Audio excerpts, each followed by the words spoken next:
If there's one franchise that followed me throughout my youth and introduced me to science fiction, it's definitely Stargate. I remember the first broadcast in 1998 on the French television and the DVD of the first 3 episodes of SG-1 that I bought from my local newsstand. Even today, like some other friends, I occasionally rewatch the seasons of SG-1 and Atlantis, my 2 favorite series from the franchise, with the same pleasure as the first viewing. Today, for this special episode, I invite you to delve into the Stargate franchise. But before we talk about the series, this whole story begins with the eponymous film by Roland Emmerich, released in 1994. Led by Kurt Russell and James Spader, this non-masterpiece tells the story of members of the US Air Force who use an extraterrestrial artifact found in Egypt to travel between the worlds of the galaxy. The film is inspired by the pseudo-scientific hypotheses of ancient astronauts, the far-fetched theories developed in the 20th century, claiming that the pyramids could not have been built by the ancient Egyptians. The film itself may not necessarily be of interest, but it unintentionally launches a franchise that will later break records. The rights to the film, produced by Studio Canal, are sold to MGM against Emmerich's advice. Jonathan Glasner and Brad Wright, producers of several science fiction series including The Outer Limits, then team up to create Stargate SG-1, picking up the plot where the movie left off. Several actors reprise their roles, such as Skara and Kassav, and headline actors join the series, including Richard Dean Anderson, the famous MacGyver actor, in the title role of Colonel O'Neill. MGM initially orders 2 seasons, giving the writers the freedom to properly develop the characters and the universe. But they did not expect the longevity that the series would eventually have, nor the spin-offs it would give birth to. Stargate SG-1 would last for 10 years, and would be the origin of the series Stargate Atlantis, which lasted 5 seasons, Stargate Universe, 2 seasons, and, to a somewhat lesser extent, Stargate Infinity and Stargate Origins, each with 1 season. It's also worth mentioning the excellent TV movies Stargate Continuum and Stargate The Ark of Truth, which concluded the main arc of SG-1 in 2008. I'm going to summarize the plot of Stargate SG-1 while trying not to spoil anything, which won't be easy for one simple reason, as you'll soon understand. The story begins shortly after the events of the movie. The Stargate is guarded, but not used by the Earthlings. Suddenly, it activates, and extraterrestrials, the Goa'ulds, enter the base and kidnap a soldier. To try to understand what happened, where they came from, and hopefully save the soldier, a team is formed, SG-1. Over the course of the episodes, the team will evolve and discover that the Stargate doesn't lead to just one world, but to dozens, hundreds, or even thousands of planets in the galaxy and beyond. SG-1 will encounter various enemies, civilizations, technologies, and learn more about the very origins of humanity. And even though the television universe of Stargate ended more than 10 years ago, the franchise has left a gigantic legacy, which is now being maintained by the fans and more. The goal of this video is to understand how, and especially why, even today, Stargate is such a phenomenon. Yes, we've just finished the introduction of the video. We will go meet those who created the series plots, those who maintain its oral history, and also the fans with incredibly creative projects. Hold on tight, we are going through the gate.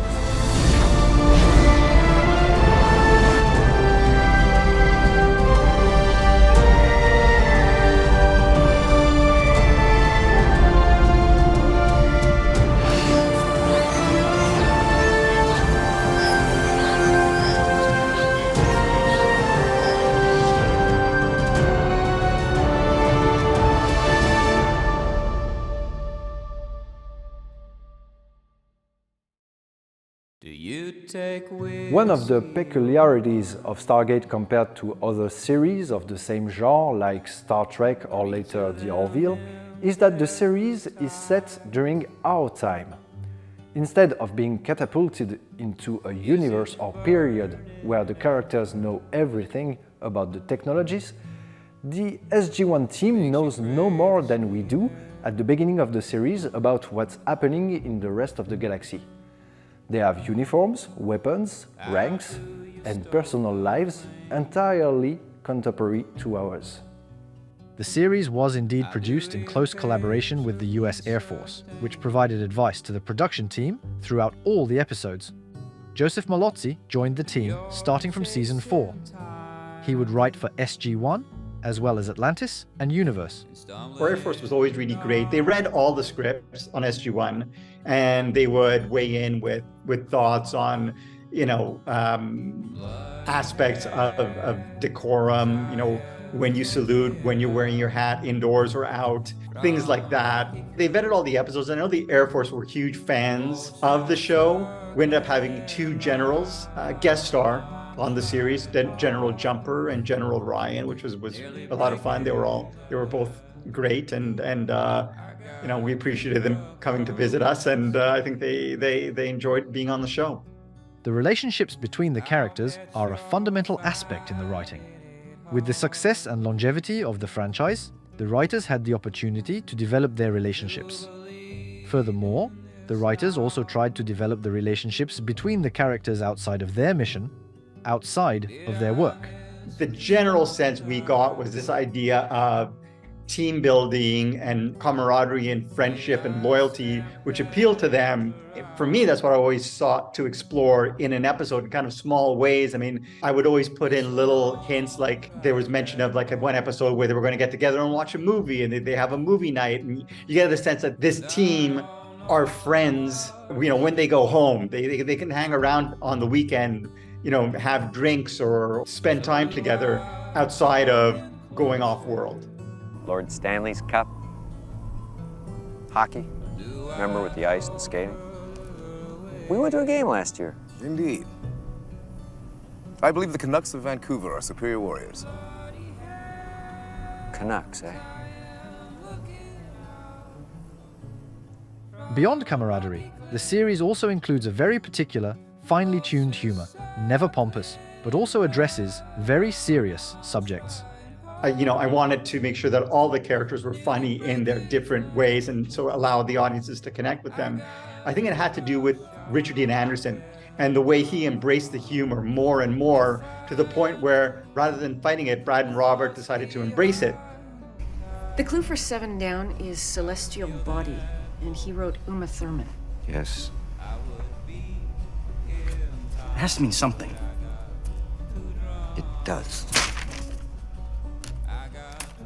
And then every once in a while, we would be able to do episodes like Ripple Effect, that is serious, but at the same time had a lot of humor as well.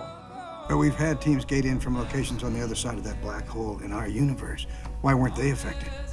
One more stupid question. Oh, so yours was fine. Mine is stupid.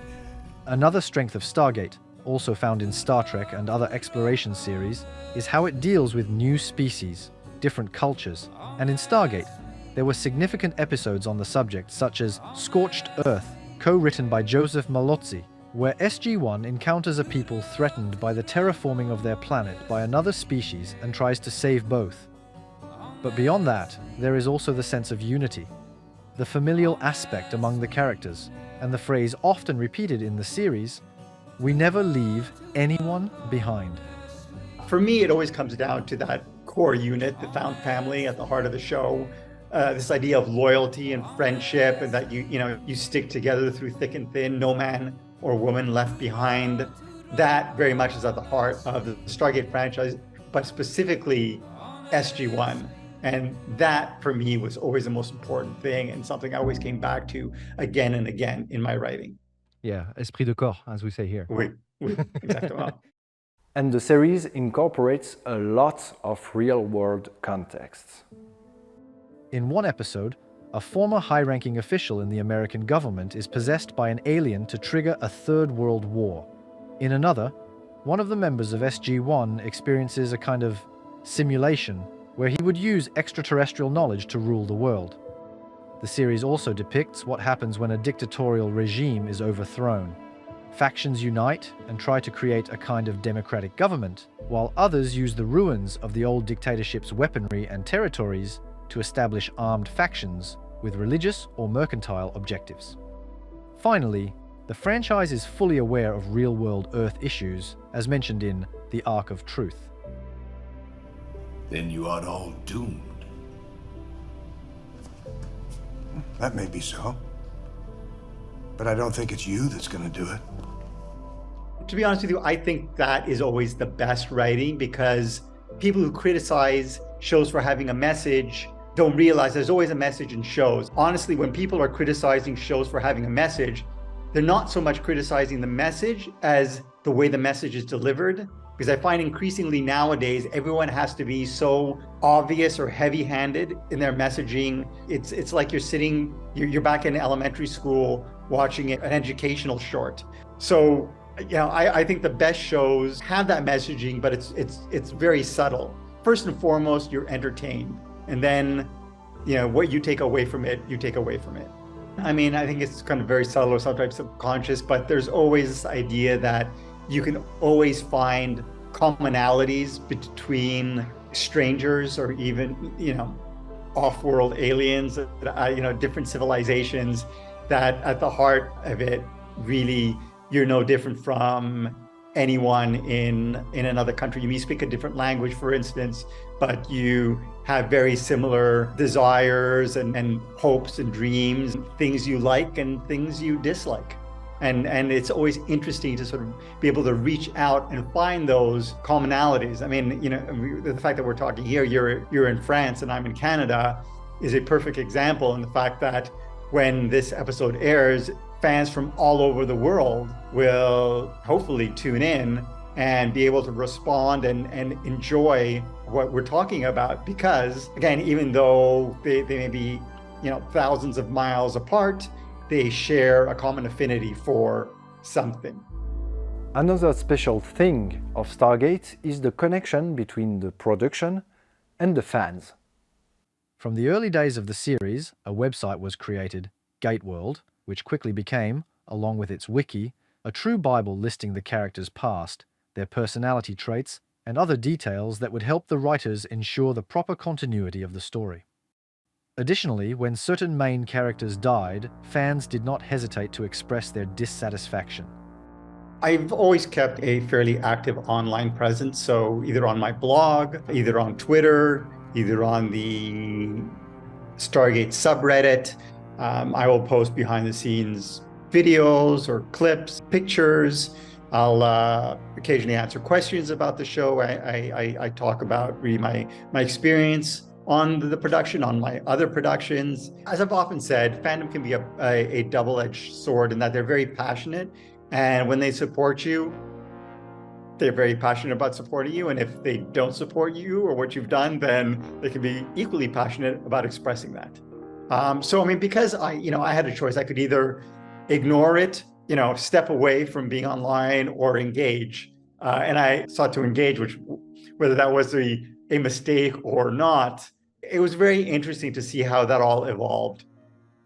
I mean, all I can say is really I continue to be impressed by the passion of the fandom for the shows, for these characters, the fact that the show was on so many years ago, and yet the fandom is as strong and as passionate as they were those many, many years ago. And they were a powerful, powerful voice, and to remind them that they are a powerful voice, and that many times, let's say I'll go to Los Angeles and people will ask me what show you worked on, and I'll mention Stargate, and no one really knows Stargate. But Chris Judge, for instance, can't walk down the streets of Paris without people, calling out to him, Monsieur Tilk, which is amazing.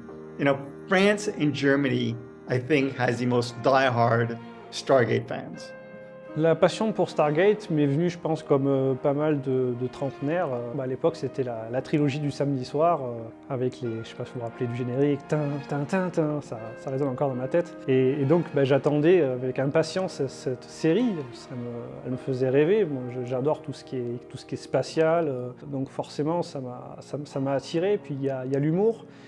Et moi, je regardais, j'étais fan, je suis toujours fan de Richard Dean Anderson qui jouait dans MacGyver. Et donc, quand j'ai vu qu'il jouait dans cette série, ça a été un petit truc en plus qui me dit « Ah tiens, j'aime bien cet acteur, ouais, je vais aller voir qu'est-ce que c'est que cette série-là. Et donc voilà, j'avais pas 10 ans et j'attendais avec impatience ces épisodes. Je me rappelle encore de mon père qui se moquait des cucuteries que je regardais avec tampon, en parlant de Tilk.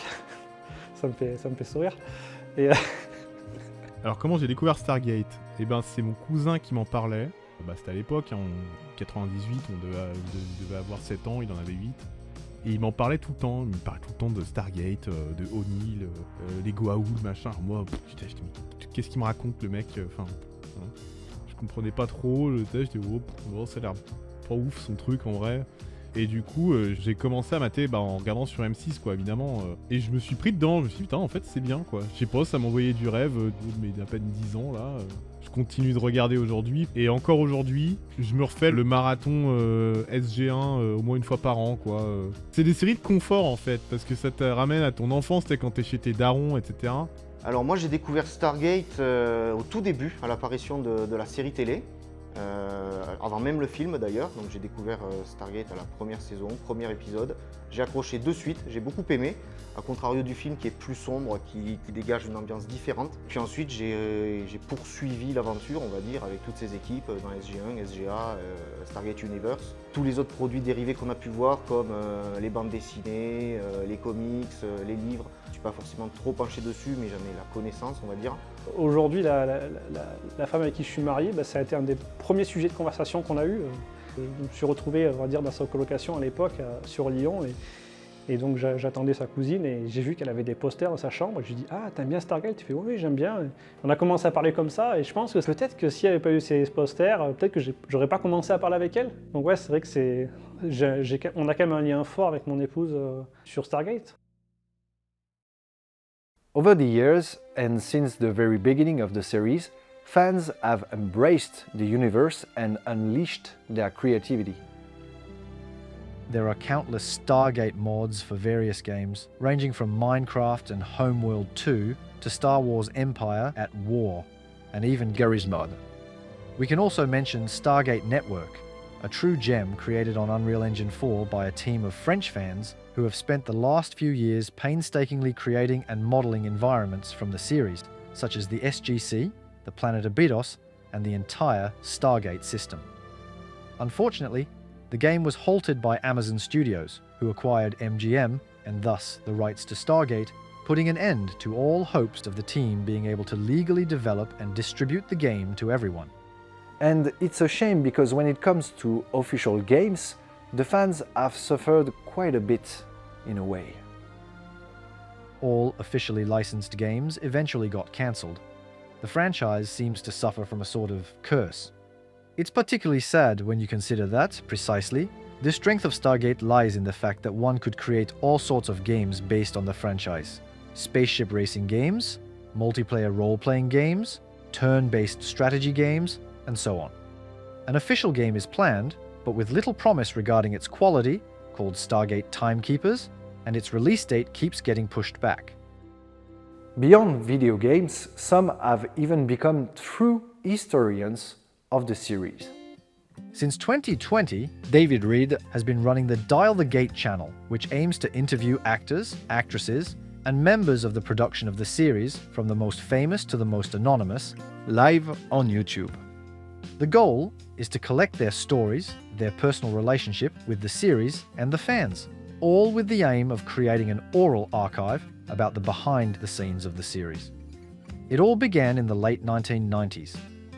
I've loved it since its first night of syndication in fall of '98. And while SG1 season 5 was airing, I sent an email to Darren, who owned Gate World, and I wanted to thank him for his work on helping to keep the Stargate fandom alive through his website. Months later, he emails me and thanked me for my thank you. Then it got into my head to ask him if he needed help on anything that he was building, if he was expanding the site at all. And he said, I want to build an encyclopedia. Maybe you can help with that. And so the Stargate Omnipedia was my foot in the door. By the time season 7 was going, I think we had some kind of version of the Omnipedia out at that point. And that's how I was contributing regularly for the next year or so exclusively. And then by season 8, I was reaching out to the cast and crew by phone. I got an IMDb Pro subscription and was bothering them for interviews. That's how that got started. And the interviews were what I really became known for, because that assisted in elevating Gateworld's profile, with Darren hammering away on news stories left and right, just cranking them out one after the other. And then me releasing at one point 2 or 3 interviews per week for a considerable period of time. We just kept on moving through this content. He still got the archive there of all the interviews. It was a couple hundred at least. We just did so much content for Stargate throughout that until Universe Season 2 went off the air. And then still we've continued to create content in one form or the other. The intent was to create a permanent online archive. We survived the .com bubble. There aren't a lot of websites that you can find online that have been around since 1999, and that's one of them. And he's been really vigilant about maintaining that. You can go in any episode and read all of the behind the scenes notes in the episode guide, and every episode guide is cross-referenced with encyclopedic data and transcripts of the episodes. In 2020, he founded Dial the Gate. My YouTube channel, Dial the Gate, is in many respects just an echo and extension of that, but pulled into the modern era with archiving video. So by 2007, I had been hired as the lead community manager for Stargate Worlds. At that point, my Gate World priorities kind of took a backseat because Stargate had become my day job. So I did that for a couple of years. The game went belly up. By late 2009, I had been picked up by PropWorks to do the SG-1 and Atlantis auctions. So that occupied my time for 18 months while we moved through 6,000 items. My Gate World's job at that point was limited pretty much to the podcast. Darren had launched a podcast, and so I joined him on that for 150 episodes, and then got roped into MGM directly when they were launching their Stargate Command website. And one of the components of the Stargate Command website, may it rest in peace, was an interview series with Christopher Judge, whom I co-hosted with. And we did that for a whole season of like 50 episodes, about 50 hours of programming. And that was kind of the nugget for Dial the Gate, working with Christopher, getting used to the format. And that was really what I fell in love with, was the long form kind of interview format, getting people used to sitting through large swaths of conversation that just don't end. Unfortunately, Stargate Command also went belly up, and we had shot at least 7, 8, 9 episodes for season 2, and they just weren't released. They weren't published. And for me, it was a real shame because, well, not only had I produced the content, but there were fascinating stories in there. But I wanted to do something myself, and I had always been far more comfortable behind the camera, but no one else was producing this content. On YouTube, I had discovered the Archive of American Television, hundreds and hundreds of video interviews from people in their later years of their careers. And these interviews were 2 and 3 hours long. And they were saying that, this information is intended for everyone, for future generations, and for free. And that really spoke to me, because I don't see anyone doing this for, a lot of these sci-fi shows. Star Trek should have several of them. Several people doing this, sitting down and interviewing the cast and crew. There's hundreds of personnel. There's 1,000 episodes now. So I'm going to do that for Stargate. And that was my intent from episode 1, was to create a permanent visual and audio archive of cast and crew memories to start off on YouTube and grow into whatever channel or website rises to prominence after it, because eventually there will be. Make it accessible to the global community, as Stargate is a global viewing audience, and most importantly, for free. no paywalls. The information belongs to all of us. That's what's been exciting about it, and I've already got episode 217 scheduled to record next week. So something's working.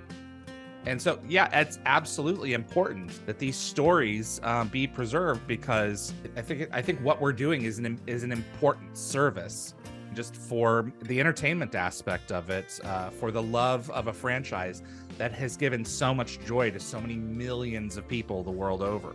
There is a downside to this. It reduces the magic because it makes it more real. But I think the takeaway is that you gain insight into things that you didn't know were a part of the story before. Those stories are a gift to the fan community, and they add a little bit of flavor and shed a couple of panes of light onto an already fascinating story. And as curators for that content, I think we're pretty privileged to be able to have a platform to share them. David Reed also contributes to the Wormhole X-tremists channel, which provides commentary on each episode of the series, much like a DVD commentary track, allowing you to watch the episodes along with them in a way. So this is the only time that we see SG-1 in camouflage. I was gonna say, like, with the full makeup and everything. Yep. If you've ever been to a science fiction convention, you've probably come across people dressed as characters from the series and maybe saw large pieces of Stargates. In the French Alps, an association acquired an actual piece of the Stargate from the series and took on the mission of recreating a full-scale and as faithful as possible Stargate. Currently, their Stargate is complete, and in 2022, they even raised and presented it in the middle of Flumet, a small alpine village. Let's take a look back at an incredible human adventure inspired by the series. What's unique about this association is that its president and founder is not particularly a fan of the series. J'ai lancé le projet Stargate, qui peut sembler être l'un des projets de l'un des plus grands fans de la série, et la réalité c'est que je ne suis pas fan de la série. Alors pour le petit historique, j'ai commencé un peu tout seul. C'était lors d'une petite soirée avec des amis, on venait de finir un jeu de rôle en grandeur nature, on était tous très fatigués, on buvait du thé, etc. Je me suis dit, on pourrait faire une Stargate pour faire justement un jeu de rôle grandeur nature autour d'une Stargate. Et là je me suis dit, il faut faire la vraie en fait, on va pas faire juste en bois, en polystyrène ou autre. Du coup je me suis dit, c'est intéressant comme délire en fait. Je vais me renseigner pour voir ce qui est faisable ou non. Et en me renseignant, j'ai tranquillement découvert si oui ou non ça semblait réalisable. Et en fait, oui d'une certaine manière, non d'une autre. Et je me suis dit qu'il fallait que je montre le projet, donc j'ai créé un blog et que je cherche aussi de l'aide. Donc du coup, je montrais mon blog petit à petit, puis je disais un peu, mais si vous voulez participer, si vous voulez aider, n'hésitez pas.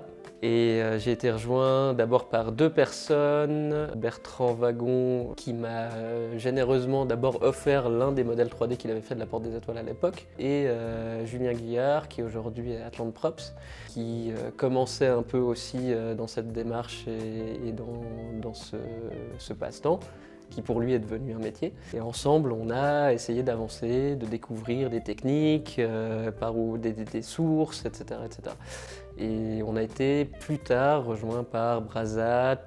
Il nous a ouvert du coup des portes pour qu'on aille dans différents festivals et conventions SF et autres. Et c'est en faisant aussi des conventions qu'on a rencontré notre public et qu'on a pu présenter notre projet. Et du coup, les gens le découvraient sur place et étaient très étonnés de voir qu'un projet tel que celui-ci pouvait exister. De fil en aiguille, on a continué sur cette démarche, on s'est dit on le fait, donc on y va, on regarde quelles sources on a, on s'est dit ok, il a été fait en résine et en fibre de verre, alors il faut qu'on apprenne les techniques, résine, fibre de verre, comment ça marche, il faut faire des moulages, ok, alors on va faire un moule, le moule sur quoi on le fait. Et assez tôt dans le projet, je me suis procuré un panneau original de la porte. En fait, il y a eu une vente aux enchères à la fin des séries et ils ont tout vendu. Et durant cette vente aux enchères, ils ont vendu des section des 9e de la porte des étoiles du SVC. Je me suis dit, je ne peux pas en acheter un entier parce que j'ai pas le budget. Par contre, je peux acheter un panneau tout seul qui lui coûtait beaucoup moins cher. Je me suis dit, à partir de ce panneau, j'aurai les bonnes cotes. Je pourrais à ce moment-là reproduire le reste. Et c'était ça la première démarche en fait. On a travaillé là-dessus, on avait bien avancé. Ça a duré plusieurs années ça. Hein. Il y a des personnes qui sont venues, qui se sont rajoutées dans le projet petit à petit. Et là, on a eu de nouveau quelqu'un qui nous a contacté pour nous dire en fait, je sais qu'il y a une section qui est disponible et vu à quel point vous vous êtes donné ces dernières années pour être à ce point précis et fidèle à l'original, peut-être c'est intéressant que vous l'ayez. Et à ce moment-là, on s'est posé la question, puis finalement, on a aussi acheté la section complète. Et là, on a, entre guillemets, fait un reboot du projet, parce que tout ce qui avait été fait à partir de rien, finalement, tous les détails qu'on avait dû voir, la collerette par exemple, tous ces petits détails partout, tout ça, on a recommencé, parce que c'était pas autant précis qu'en ayant l'original. Du coup, on a rénové certaines pièces, on a refait certaines pièces en 3D à partir de scans qu'on a fait sur l'original, puis des moules, et puis à partir de là, on a fait des tirages. Là, on a été contacté par un étudiant qui étudiait à la Royal Central School of Speech and Drama à Londres. Il nous a dit, moi, pour mon projet de fin d'études, en gros, j'aimerais bien faire une Stargate, mais j'aimerais bien faire la version Atlantis, parce que j'ai vu où en était votre projet. Si vous êtes d'accord, j'aimerais bien bénéficier de ce que vous avez déjà aujourd'hui. À ce moment-là, on avait tous les panneaux, mais on n'avait pas la structure. J'ai dit oui. L'idée, c'était qu'en échange, il trouve un moyen qu'on ait une structure, et ils réfléchissent avec moi comment faire une structure qui puisse être utilisée d'abord pour la version Atlantis, puis ensuite pour la version SGE. On a mis tous les panneaux dans un van, et on est parti pour Londres, du jour au lendemain, un peu. Et du coup, en une année, il a dessiné, avec l'aide de professionnels, la structure qu'on a derrière, qui est en aluminium, qui est basée sur la technologie des trosses qui sont utilisées dans l'univers de l'événementiel. Et par-dessus, il a créé un squelette en bois qu'il a tout découpé à la CNC. Du coup, il a fait sa Stargate d'Atlantis. Et après une année, il a présenté la porte. Elle a été présentée pour seulement 3 jours. Ensuite, elle a été démontée et à la fin de ça, en fait, comme on n'avait pas de stockage et qu'on travaillait chez moi, mais qu'il n'y a pas vraiment la place de stocker toute une Stargate à l'intérieur de la maison, la Stargate est un peu restée à l'extérieur. Et en fait, pendant une année, on n'a pas vraiment travaillé dessus, c'est resté dans mon jardin et là, les panneaux se sont déformés en fait. Et on s'est rendu compte qu'on ne pourrait pas les reformer. Du coup, il a fallu recommencer encore une 3e étape. Brazat se rappelle en fait qu'il a un ami en Savoie qui gère en fait un espèce de complexe hôtelier avec différents chalets. Et il le contacte et il lui demande en fait, toi t'es hyper fan de science-fiction, on en a déjà parlé, est-ce que tu serais ouvert à l'idée de nous prêter un espace parce que je sais que tous les espaces sont pas utilisés parce qu'il y a des éléments qui vont devoir être rénovés dans quelques années. Et il a dit oui, donc il a gracieusement accepté de nous prêter un endroit qui est celui-ci finalement. Et là, on s'est dit, vu qu'on va avoir un espace, avec un vrai espace qu'on pourra utiliser comme un atelier, vu qu'on aura des chambres pas loin, possiblement à disposition, on peut lancer un séjour. Et là, c'est le premier vrai séjour, gros séjour public qu'on a ouvert, en demandant aux gens de nous rejoindre. Et sur ce séjour, on a rencontré déjà une dizaine de personnes, dont certaines sont restées avec nous. Et de fil en aiguille, on est arrivé à l'été dernier. On a fait un teaser autour de ça en disant « Ok, cet été, avec vous, on va la mettre debout ». Et à la fin de l'été, on a décidé de lancer un événement. Et du coup, on l'a présenté. Et en fait, c'était très intéressant et c'était très fun parce que les gens qui sont venus, ils nous ont vus travailler. Et en fait, c'était d'autant plus marquant pour eux de voir les efforts qu'on mettait dans ce projet-là, quoi. Et finalement, le deuxième jour, on a pu la mettre debout, enfin, avec tous les chevrons, tous les panneaux. Un vrai événement, finalement, dans cette démarche, parce que c'était la première fois que la porte modèle SG1 était debout. Et là, du coup, on est en train de retravailler tout ça pour avoir vraiment une version définitive, avec des panneaux qui sont placés presque au millimètre. Là, on utilise des lasers, etc., pour être vraiment très très précis. L'idée, c'est de l'exposer. Je pense que la principale activité qu'on va faire avec, c'est venir vers le public, vers vous, pour montrer la Stargate, pour que vous puissiez vous prendre en photo avec, pour que vous puissiez possiblement l'activer. Sinon, on imagine pouvoir l'utiliser finalement dans n'importe quel quel contexte où quelqu'un voudrait utiliser une porte des étoiles, que ce soit pour faire des fan-séries, des fan-films, j'en parlais au début pour faire du jeu de rôle grandeur nature, pour faire d'autres événements, mais même des événements privés. On imagine, nous on serait très très heureux de mettre nos Stargate à disposition pour que des gens puissent fêter leur mariage avec et leur moment, mais qu'elle soit présente et que ça soit important pour eux. Voilà, tout ce qu'on peut imaginer faire avec, nous on a envie de le faire. Comment je suis allé dans l'association, c'est une histoire qui commence il y a presque 10 ans. À l'époque, je vais faire ma première convention avec mon épouse. Mon regard est attiré par une banderole « Construisons la porte des étoiles la plus fidèle au monde » à l'échelle 1. Et donc je m'approche et tout, je leur dis « Qu'est-ce que vous faites ?» Ils m'expliquent. Il dit là, par exemple, on a un panneau arrière original de la porte des étoiles. C'est un panneau original qui était dans la série. Je dis « Oui, complètement. » Et là, je dis « Je peux toucher ?» Et donc là, je touche le panneau et dans ma tête, il y a tous les souvenirs de la série qui reviennent. Et vous êtes basé où? Il fait « Ah, nous, on est en Suisse. » Je fais « Ah ouais, mais ils sont fous, ces Suisses. » Et quelques mois après, je les recontacte et donc c'est parti vers le canton de Genève. Et je n'y connaissais rien au moulage, je connaissais rien à la résine, je connaissais rien au moulage de silicone et tout. Et donc j'ai appris sur le tas, et puis le temps a passé, puis maintenant ça fait 10 ans, et puis l'année dernière, pour la première fois, on l'a monté sur son socle, et waouh! Plus qu'une aventure de réaliser un rêve de gosse, c'est aussi une aventure humaine. Donc on a toujours dit, venez avec les capacités que vous avez, et il y a beaucoup de gens finalement qui nous disaient « Ah non, mais moi je suis pas du tout bricoleur, je sais pas faire, etc. » Et finalement ça allait très bien. On montrait, on disait « Voilà, ça c'est une planche de bois, faut la couper comme ça avec cet outil. » Et finalement, des fois à la fin ils partaient quand même en disant « Non, mais je sais toujours pas faire. » Alors qu'en fait ils avaient abattu un bon boulot, quoi. Au-delà de faire les sessions de travaux, c'est des moments d'échange sur la science-fiction, sur Stargate, sur plein d'autres sujets. Et puis c'est des personnes, en fonction des affinités, qui sont devenues des amis. Donc ouais, c'est une belle aventure et je pense qu'elle est loin d'être terminée. Donc c'est un petit peu comme t'emmènes dans Stargate et de suite l'aimer, on tombe dans les EMG et de suite on les aime, quoi. Ouais, ça fait un petit peu pub, personne n'est parfait dans ce monde, mais venez, on se marre bien, quoi. Voilà.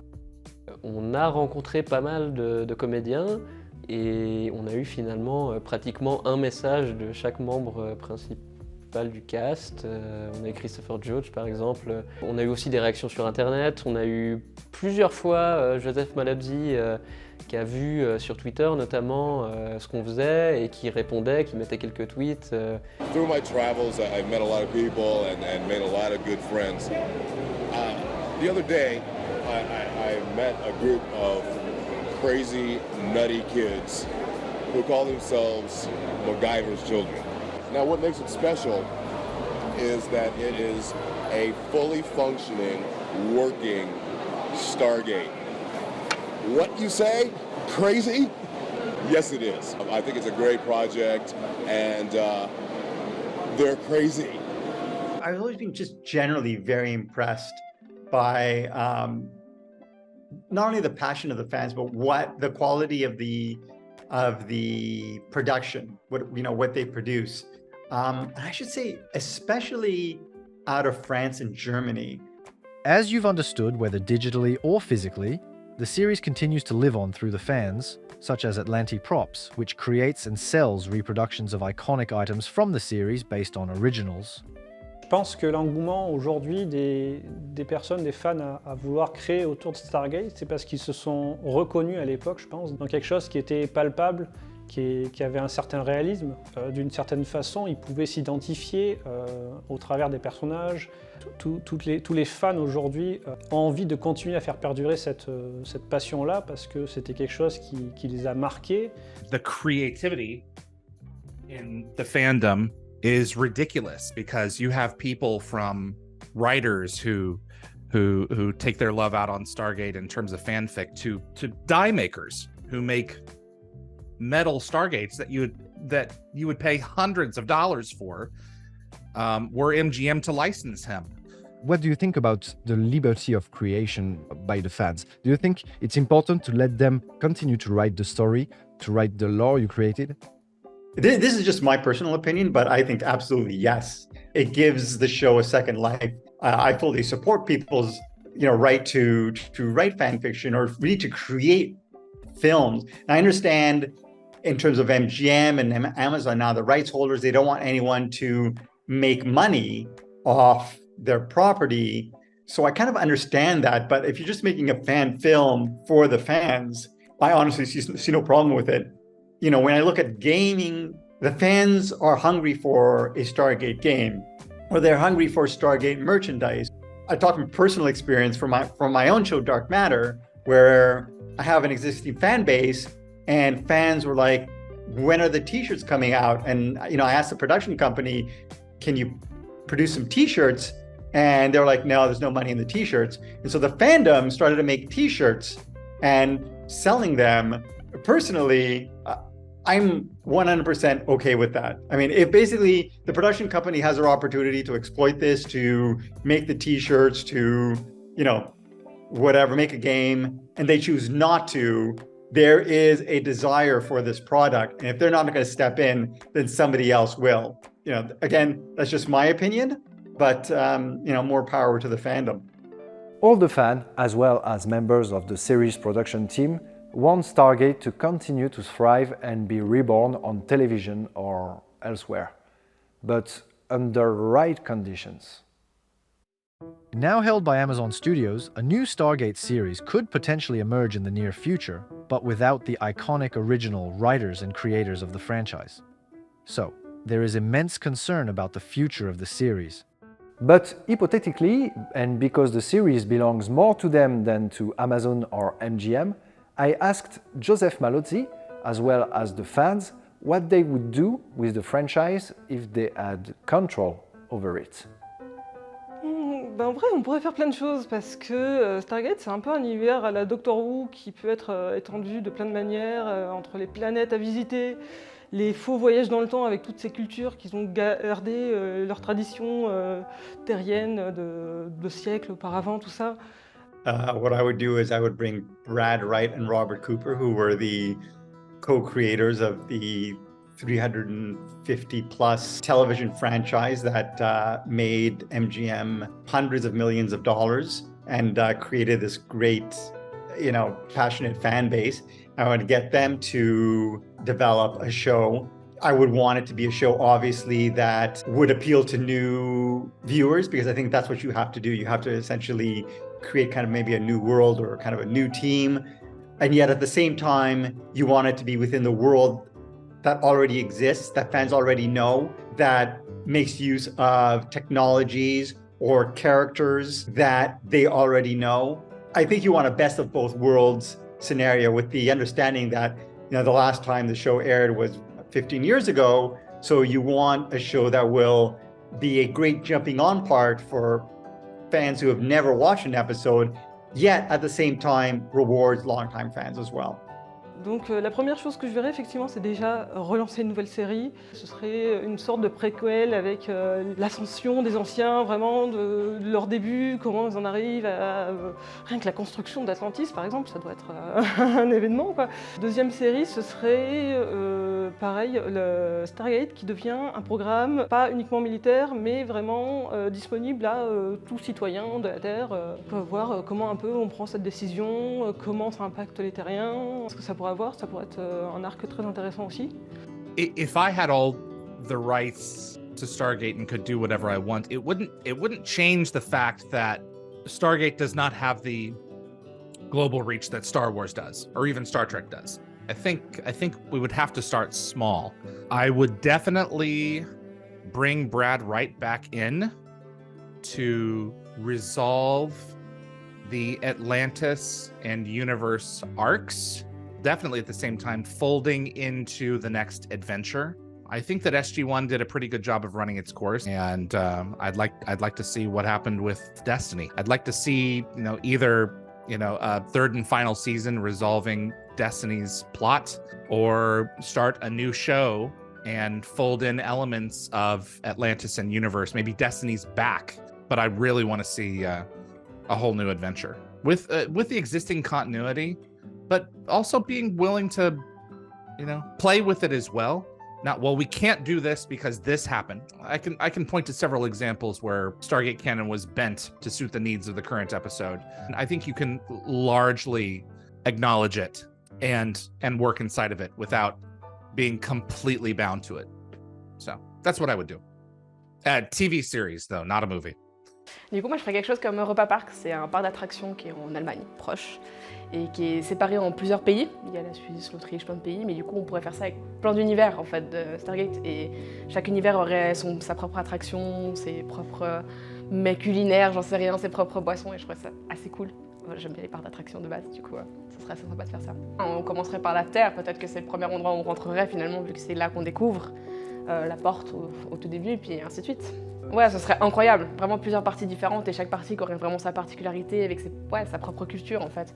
Un peu comme c'est le cas actuellement pour ceux qui connaissent. Ou vraiment par exemple pour la partie suisse, parce que moi je suis suisse donc c'est ce que je connais le mieux. Une des attractions c'est du bobsleigh en fait. Donc c'est vraiment très suisse et on peut manger de la fondue et de la raclette sur place. Donc un peu dans cette idée-là. J'aimerais qu'on reste dans le canon et la cohérence de la série, et j'aimerais bien qu'on continue l'histoire qui s'est arrêtée à la fin de la saison 2 avec Stargate Universe. J'aurais quand même un pincement au cœur si on faisait table rase, on oubliait tout ce qui s'est passé pendant toutes ces années. Je verrais bien un jeu de rôle un peu dans la même idée aussi, en fait, où chacun pourrait soit se cosplayer, soit juste être habillé et être proche de le pays ou la faction, l'univers qu'il représente en fonction de ce qu'on pourrait imaginer. Carrément. Ah ouais, un jeu de société. Un jeu de cartes, j'aime bien les jeux de cartes, juste pour le design parce que je trouve que la porte est jolie, hein, voilà. Donc même ne serait-ce que ce qu'on voit sur la collerette, ce serait vraiment très cool de l'avoir en bordure d'un jeu de cartes par exemple. Je crois que j'aimerais laisser peut-être un peu plus de lest pour toutes les créations de fans, parce qu'il y en a vraiment qui ont des idées merveilleuses, leur laisser cette liberté.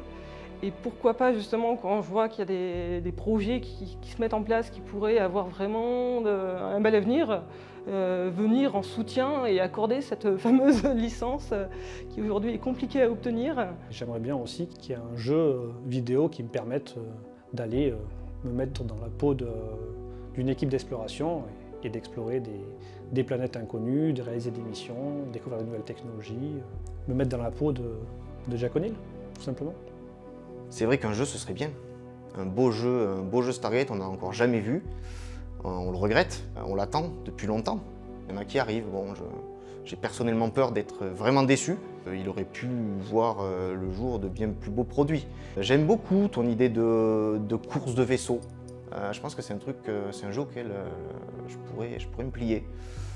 Donc pourquoi pas. I would love a VR first-person Stargate walkthrough where you could walk through the base, Atlantis, Abydos, Heliopolis, Vesuban, all of it. Just want to be able to experience those worlds in VR. That would be really cool. Yeah, SGN basically, Stargate Network. Yeah. What it should have been. I think that MGM should take another look at what those guys were doing. Oh yeah, for sure. Totally. So. Personnellement, je suis très client des gros jeux solo avec de la grosse épopée, hein, un peu comme les gros RPG, la Starfield, etc. par exemple. Hein. Ça, c'est un truc qui me ferait kiffer en vrai, quoi. Un jeu avec une grosse histoire, un peu à la Cyberpunk ou la Starfield, tu vois, avec du gros scénario qui soit dans la logique, dans la continuité en fait de ce qu'on a vu avec les différentes séries, quoi. Tu vois, qui rendent vraiment hommage en fait à la grandiloquence finalement de l'univers Stargate, parce que c'est un univers qui est grandiloquent, quoi, tu vois, qui voit les choses en grand. Sooner or later, Amazon will deliver a new show, and hopefully it's something that the fans can get behind because they have the power to ensure a show thrives, but they also have the opportunity or the power to kill a show if they're not happy with the results. So just for the fandom to remember that Amazon and MGM and the people who make the show, they work for them because the fans are the ones who ultimately are spending the money or spending the time investing of themselves in the show. So the fandom holds the power, and that's all I'm going to say. So what is the secret of Stargate? How can this series, which ended more than 10 years ago, still be so alive through its fans? What makes this series so special? I asked our guests. Comment expliquer l'engouement autour de la franchise Stargate? C'est compliqué à dire en fait, parce que on n'est pas sur des franchises telles que Star Wars ou Star Trek, c'est quand même le petit frère pauvre de la famille, on va dire. C'est peut-être dû à la durée de l'aventure. There's a lot of layers at work there, and the show, I think that's a big part of it. The other part of it I think is really highly relevant is that the show continually builds on its own mythology. It rewards past viewing and makes you even more invested in the story. It's just believable enough. It's just plausible enough to take you along. I think that's one of the things that makes this show particularly enjoyable for me. It's not too campy. It's not Doctor Who level campy where I have to suspend my disbelief. And there is a certain amount of that in Stargate as well. But every show is not everyone's cup of tea.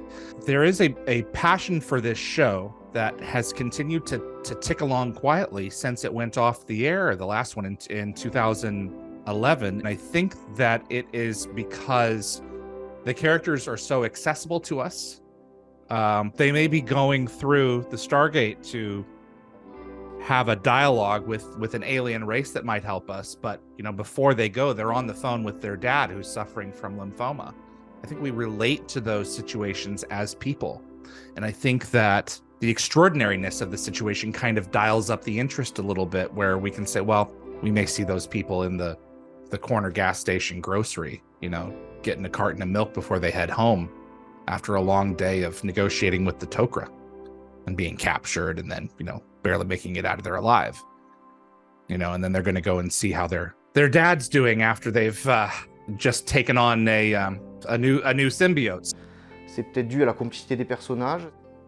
For me, it always comes down to the relationship between the characters. Although I've always been drawn to genre, especially science fiction, for me, and I think I speak for most fans, what draws you are the characters and the camaraderie, the found friendship. I think that's what it was for the original Star Trek. It was Kirk and Spock and Bones and their extended family. It's the same thing with SG-1. I think that was the show's biggest appeal, in much the same way as Star Trek, in much the same way as nowadays, Guardians of the Galaxy. It's this found family in kind of a science fiction setting. And it's something that executives surprisingly still don't get. And they always tend to go for darker science fiction, or science fiction where the characters all hate each other, or even if they try to do a found family, the recipe's just not right. The writing's not there. But what attracted me most was the writing of these four main characters, and also the actors. Rick, Michael, Amanda, and Chris were terrific in the roles. And I've always said writing is a very symbiotic relationship. You write for the characters, and then the actors bring them to life, and then you see what the actors are doing, and it excites you to explore those characters even more, and that's how the characters on screen evolve. À l'humour du personnage principal porté par Richard Dean Anderson. And it's a lesson I learned in Stargate is that humor goes such a long way towards allowing audiences to connect with these characters, because you look at all the favorite characters, and it's always McKay in Atlantis, or Eli in Stargate Universe. And then when I did my show Dark Matter, c'est vraiment multifactoriel en fait, quoi. T'as les influences de la SF d'avant qui viennent, donc tu sais, tout ce qui est space opéra, etc.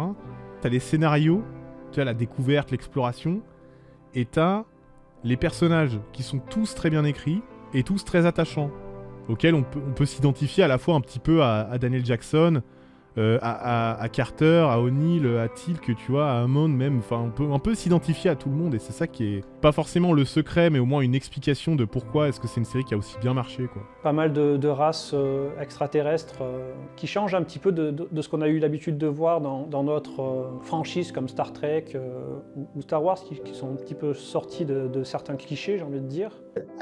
Just the fact that it's also set kind of in the here and now, even though Atlantis was set in another galaxy, in terms of timeline, it was back home a very contemporary setting whenever they would deal with Stargate Command. I think it makes it accessible to a lot of people, because these aren't godlike humans who have conquered disease and poverty, and they they've somehow managed to do it without fear and without drugs, without drugging their populations. Pour moi, c'est aussi toutes ces choses qui ont été discutées dans la série, et puis finalement l'âme de cette série qui vise quelque chose de principalement positif, qui va un peu dans la veine de Star Trek, à dire toutes les cultures, on peut les découvrir, on peut apprendre de ces autres cultures. On est plus des alliés, toujours, contre des ennemis plus forts que nous. Je pense que ça rallie les gens. It's an accessible show, and I think it resonates with all of us. And as we go further into the future from when the show was created, a lot of the prophetic elements about technology and about how we communicate with each other as a society will continue to resonate with us in new and different ways as we become whatever we're going to become next, and not so much like the people that we saw on screen with things like Neuralink. You know, there was an episode in season 7 of SG-1 that touched on the fears of that. We can go back and see how that was interpreted 10, 20 years ago, and we're going to be faced with a lot of those real changes in humanity much sooner than a lot of us even realize. The show is a crystal ball in some respects. It's kind of wild that way. So I think that those are just a few of the reasons why it continues to remain contemporary and accessible. C'est un sujet où on peut parler d'un peu de tout finalement. Tout d'un coup, on va relier Stargate à tel ou tel élément. Qui, comme aujourd'hui, ça m'intéresse de parler de cet élément, sur un groupe Stargate, je vais lancer une photo en rapport avec, je sais pas, un sujet sur l'Égypte ancienne, le fait qu'on a découvert des nouvelles choses qui sont très concrètes et qui ne sont pas forcément dans le régime de la science-fiction, mais où on a envie d'en discuter. Puis là, on va rencontrer d'autres passionnés qui vont dire moi, l'archéologie, j'ai commencé à m'y intéresser parce que Daniel Jackson s'y intéresse dans la série. Je me suis dit qu'est-ce que c'est, et puis en fait, c'est devenu ma passion ou c'est devenu mon métier. Et puis ils se retrouvent sur par exemple, des groupes sur Facebook, des Discord aujourd'hui. Je pense que le succès de la franchise Stargate, elle vient surtout aussi de son esthétisme. Ils ont quand même fait une porte des étoiles qui est majestueuse, qui a vraiment beaucoup de détails, le DHD qui a beaucoup de détails, chez Mountain qui est quand même une place assez iconique, mystérieuse avec ses nombreux sous-sols qui descendent profondément sous terre. Et puis oui, il y a eu une belle créativité de la part de tous les décorateurs pour nous créer des décors des fois, on va dire, assez vertigineux, comme Atlantis. Atlantis, c'est une magnifique cité, il y a des détails, elle est majestueuse cette cité. Je pense que c'est cet esthétisme-là qui a vraiment fait accrocher les gens à la franchise et qui les a attirés à voir « Ah tiens, ça a l'air sympa, c'est joli, tiens, qu'est-ce que c'est ?» Pour moi, c'est un petit peu ma vision. Ce que j'aimerais dire, c'est vous qui nous regardez, c'est vous qui faites vivre ça. Donc c'est à vous de continuer à le faire vivre, il n'y a pas d'autre moyen de le dire en fait, à faire perdurer cette histoire, peut-être même à l'agrémenter par vos histoires, par votre travail, si vous travaillez dans l'audiovisuel, dans le jeu, dans la littérature, que sais-je. Continuez de faire vivre Stargate. Voilà. C'est le message que j'ai à faire passer. Et puis si vous avez envie de venir nous rejoindre, venez, on fait vivre Stargate ici. Voilà. Want my opinion? Despite thinking about this question for months, even years, I'm not sure I've really found a precise answer. I feel like it's more of a whole than a magical ingredient.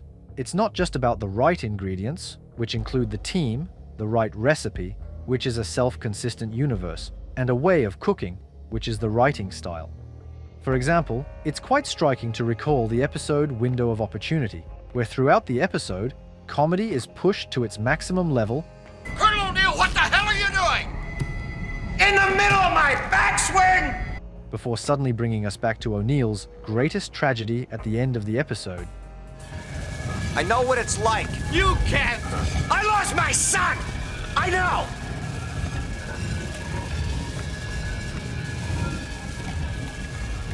And as much as I could never live that over again.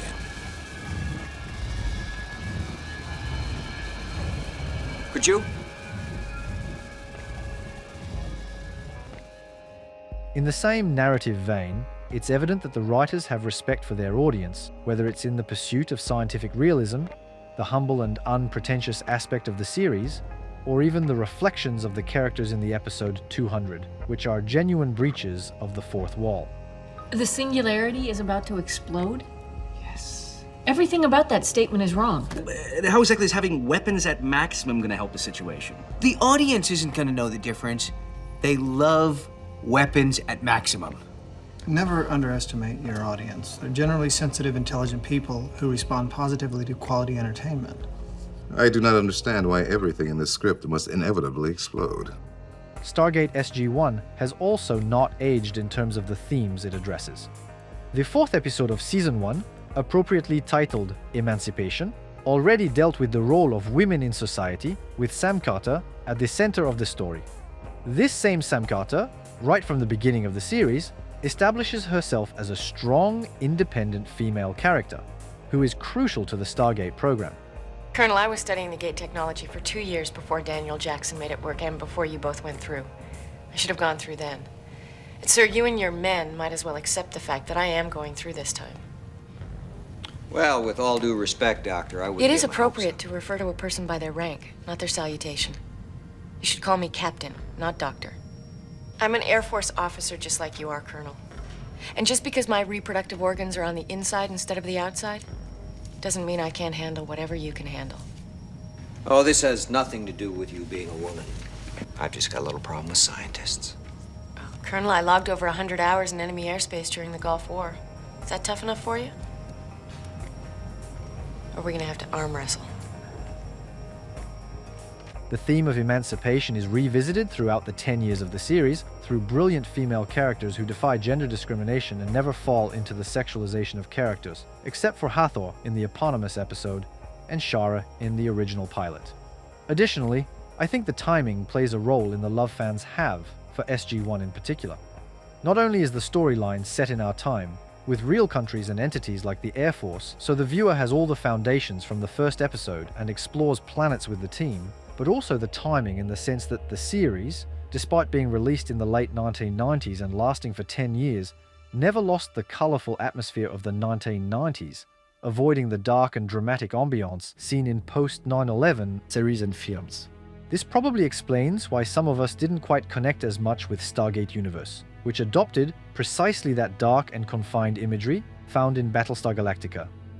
I believe it's precisely the blend of comedy and drama that makes Stargate SG-1 the quality series it was for 10 years. From the first to the last episode, O'Neill seems to not understand what's happening around him, Teal'c is endearing without needing to say much, Carter ensures everyone's survival, and Daniel always wants to learn from others. Of all the characters who joined SG-1, even for a few episodes, as well as the Earthlings, Abydonian, Jaffa, Nox, Athosian, and even Asgard characters in their own way, there is a great heart that makes us attach ourselves to them and forgive their missteps just as they forgive those of others, often for common goals of peace, discovery, but also survival in two galaxies plagued by wars, slavery, and other tragedies. Amidst these dramas, very well portrayed by the writers, with several levels of interpretation and many possible real-world transpositions, these same characters bring hope, lightness, but also a motivation to not give up despite difficulties, to unite despite our differences, and to seek the essence of our existence and salvation, if we are to be saved at all.